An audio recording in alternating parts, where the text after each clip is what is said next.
Ngayon ay dito naman ako sa kamote area at bibili ako ng kamote pang prito. Ayan. Magkano naman na 1 kilo ng ganito, madam? 50? Walang discount? Ano, mahal ang kamote. Ano ba naman to si madam?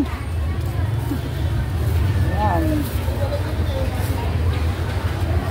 Tapos mabigat lang ito, oh.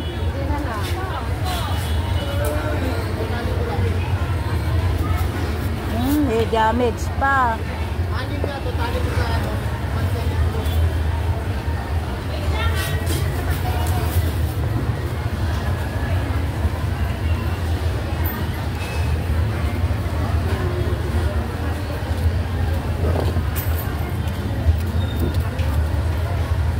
Saglit lang at namimili pa ako.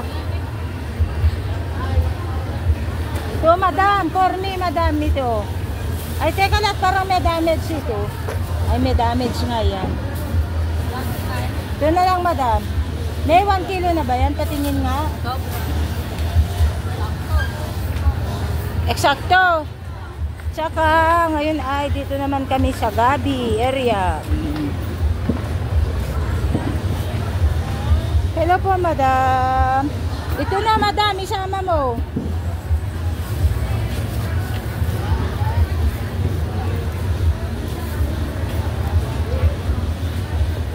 Wow, ang hirap mamili eh. Kunti na nga to, dati puno ito eh. Isang araw puno ito. Hirap mamili naman. Wala nang maganda.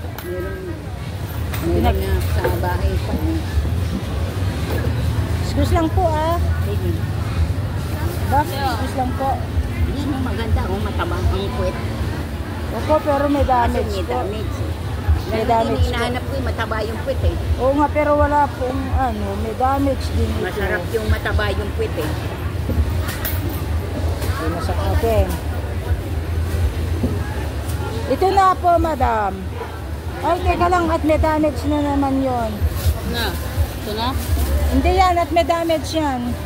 Yan, ito. Ito na?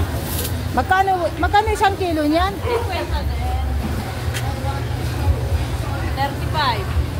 35 ba yun?